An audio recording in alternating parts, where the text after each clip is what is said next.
Հանուն հոր և որդու և ոգին սրբո, ամեն։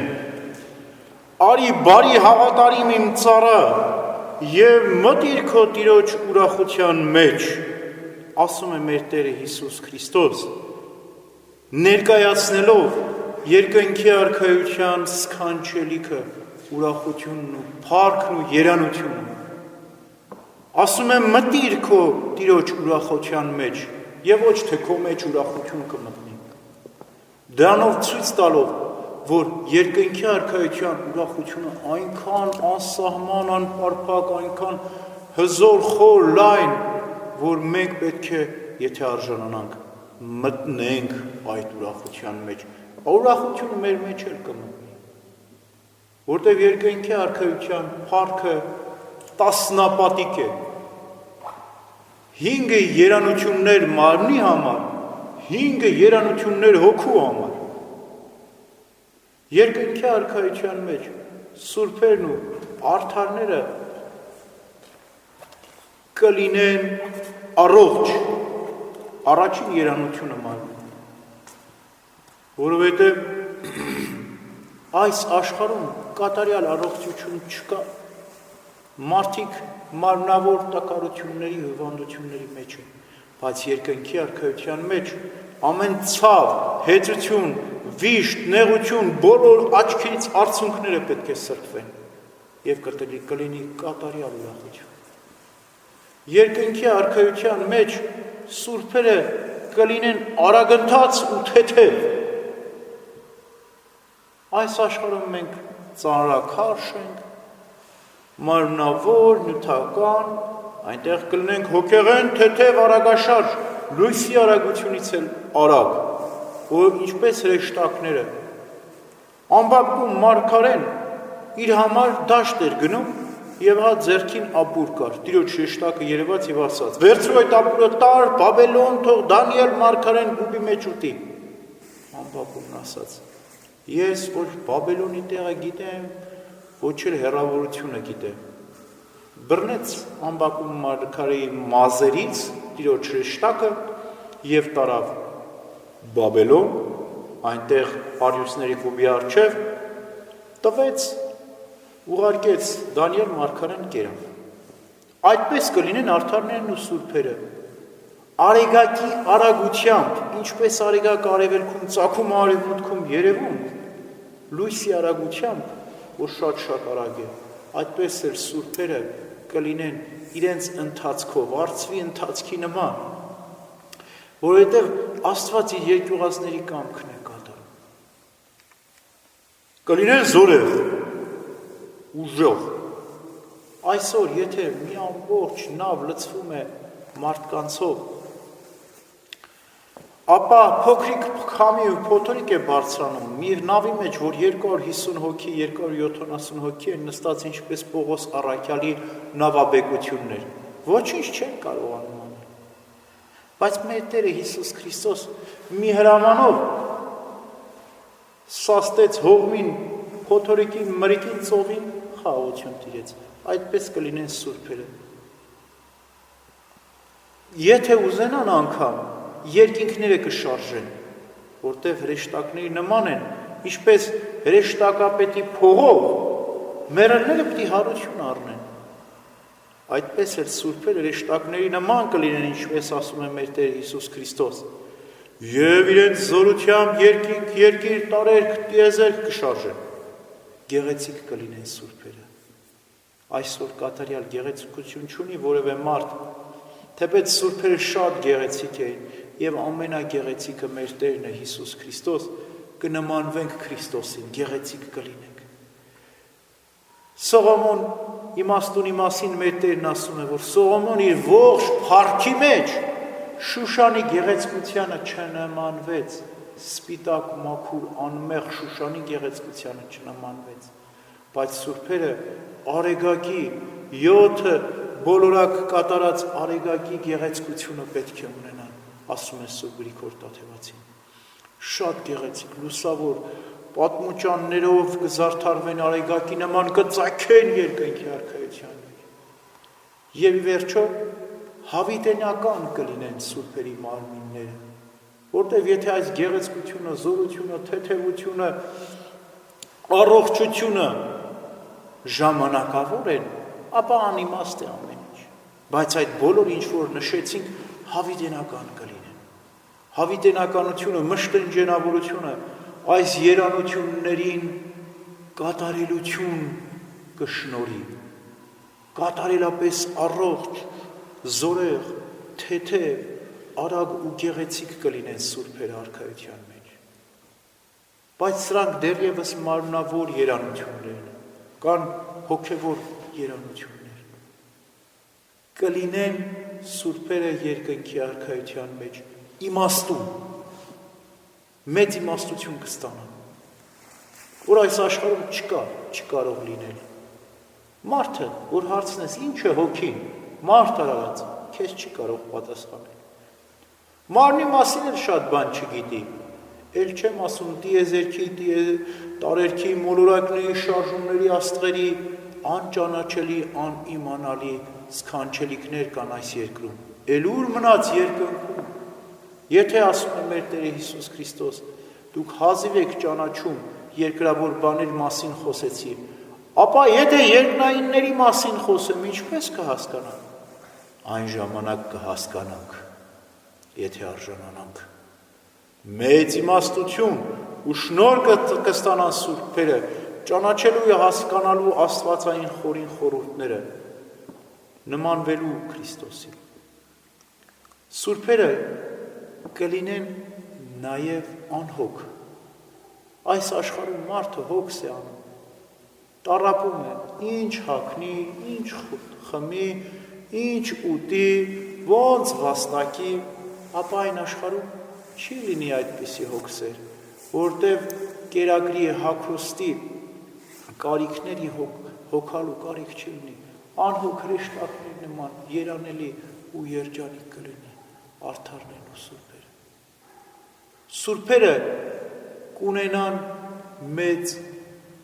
սիրելիություն, այսինքն սիրելու կարողություն ունենան։ Այս աշխարհում հայրը սիրում է որդին, մեկ էլ տեսնում ես հայրը որդի թշնամի դարձան։ Այդպես էլ նաև աշխարհի ամեն տեսակի սեր, հարգանք ու պատիվ այսօր սիրում են, վաղը ատում են։ Երկնքի արքայության մեջ այդպես չի լինի։ Կսիրեն կատարելապես, կսիրեն, միշտ կսիրեն։ Իրարով երկնքի արքայության մեջ երանություն ու կատարելություն կլինի, ինչպես մարմնի անդամներն են միմյանց սիրում։ Մենք էլ Քրիստոսի մարմնի անդամներն ենք, գլխին Քրիստոսի հետ կապված, եւ այդպես միմյանց կսիրենք։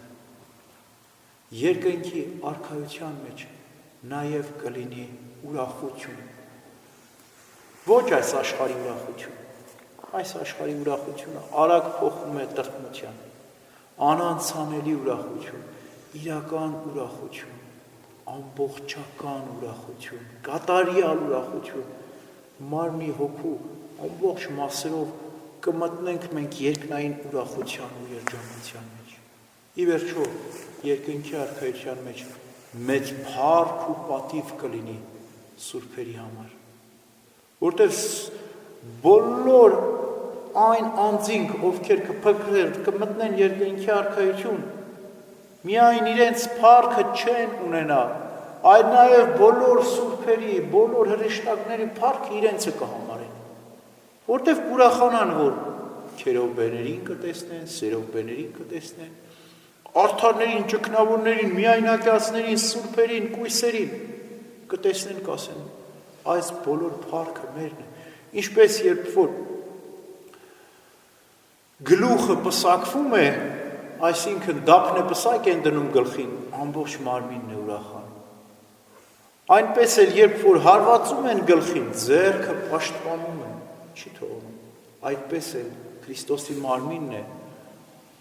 Քրիստոսի փառքը, գլխի փառավորությունը մարմնի բոլոր անդամների փառքն է, և Քրիստոսի վնասը,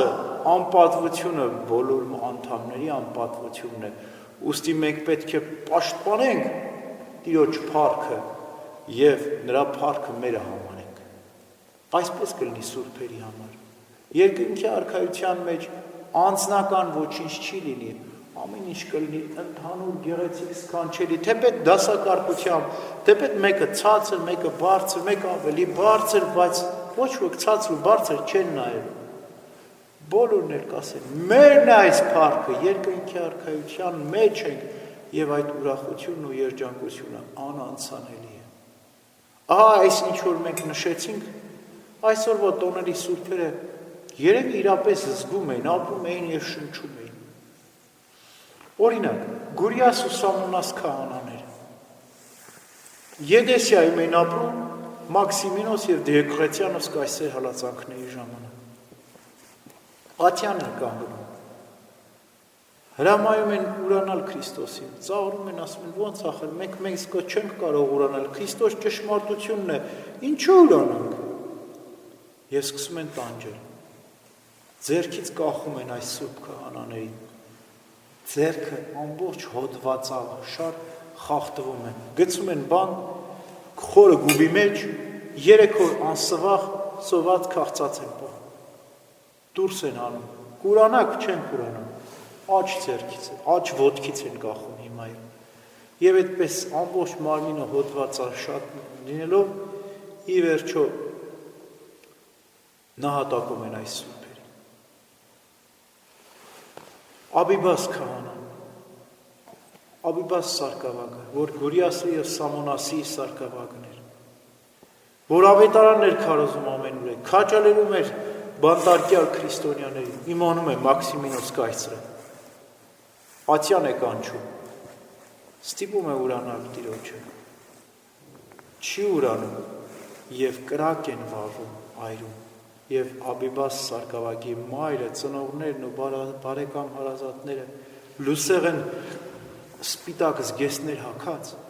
գնում էին իրենց զավակի, իրենց բարեկամի հետևից, կարծես պսակադրության ու փառքի էին առաջնորդում, ուրախ էին, Աստծով էին ուրախ եւ այդպես տեսնելով իր բարեկամ հարազատների եւ աստվածային երկնային զորակցությունը ստանալով մտավ կրակի մեջ, որով բացվեց երկնքի արքայության դուռը, աստվածային սիրով այրվեց հրի մեջ, մոխրացավ ու դարձավ անգին քար ու բողված խոսքի։ Հյուսիկոս զինավորը, որ Մաքսիմինոս կայսերով ապրել, շատ հմուտ զորավար էր եւ արագ բարձր պաշտոնների բարձրացավ Դիոկլետիան Մաքսիմինոս կայսեր կողմից։ Եվ մի օր Մաքսիմինոս կայսերը կանգնեց բանակի առջև եւ ասաց, որ մեր բանակում ոչ ոք իրավունք չունի քրիստոնյաներեն։ Եվ ով որ քրիստոնյա է, թող առաջ գա իր զենքերը, իր պատիվն ու փառքը հանձնի ու հեռանա։ Առաջ եկավ Հյուսիկոսը, անմիջապես մեր կացավ իր զինվորական հագուստից, պատվից ու փառքից, ասեց ես ոչինչ եմ համանում սահանում Քրիստոս։ Ուղարկեց Մաքսիմինոս կայսրը Սուրբ Հյուսիկոսին կանացի զգեստներ հագցնելու եւ աղախինների հետ ստոր աշխատանք կատարելու։ Սիրով հանձն առավ Հյուսիկոս վկան, կանացի զգեստները հագավ, գնաց խոհանոցում, ավլում, մաքրում, լվանում էր, այդ ստորությունը հանձն առավ Արահուն Քրիստոսի։ Զարմացավ Մաքսիմինոսը կանչեց իր մոտ եւ ասաց. Ախր դու ինչ փառք ու պատիվ ուներ, ինչպես նսեմացար, ոչ չես ամաչում, կանանց հետ աման ես լվանում։ Ասեց դու ինձ այդ փառք ու պատիվը որ տվել ես, անցավոր է, ժամանակավոր է։ Քրիստոս ինձ համար երկնային հավիտենական փառք պետք է պարգևի։ Սրա վրա շատ բարկացավ կայսրը, հրամայեց վզից քարեր կախել ու նետել ծովը եւ այդպես խեղդվեց այս սուրբ վկան, բայց երկնքի արքայության մեջ կենթանացավ ու հավիտենական կյանք ժառանգեց։ Այսօր տոնն է նաեւ բարուլա մանկան, որ մեր տոնացույցը հիշատակում է որպես մանկանն խոստովանողի, անունը Բարուլա էր, խոստովանեց Քրիստոսի եւ Ռոմանոսի միայնակեցին, կրկին Մաքսիմինոս հալածիչ կայսեր օրոք են ապրել, այս բոլոր տոնելի սուրբերը այսօրվա 4-րդ դարի սկզբում են նահատակվել։ Ռոմանոս միայնակեցին կանչում են և ստիպում են Քրիստոսին ուրանալ, ընդունել բազում աստվածների։ Ասում է դուք մի հատ մանուկ կանչեք ամենափոքր երեխային հարցրեք, շատ աստվածներ կան, թե մեկ աստված կա։ Եվ իրապես պատահականորեն գտնում են մի մանուկ, որ է բարուլ է, հարցնում են. մանուկ, դու մեզ ասա, շատ աստվածներ կան, թե մեկ աստված։ Է ասում եմ, մի եկ աստված կա, հայրը և նրա որդին և Սուրբ Հոգին։ Սա է ճշմարիտ աստվածը։ Հիմարն էլ կիմանա, որ բազում աստվածներ չեն կարող լինել, աստված մեկ է։ Այս խոսքի վրա բարկանում է դատավորը և անմիջապես խոխողում ու սպանում է մանուկ բարուլային, որից հետո նաև նահատակում են միայնակյաց Ռոմանոսին։ Այս էր այսօրվա տոնելի սուրբերը, որոնք իրապես երանության մեջ մտան, թե այս կյանքում, թե հավիտենական հանդերձյալ կյանքը ժառանգեցի։ Այսօր էլ մեզ համար են բարեխոսում, մեր ճանապարհներն ու շարժևիղներն են հարթում դեպի երկնքի արքայություն, որպեսզի մենք էլ ընթանանք երկնային ուղիով։ Ամեն։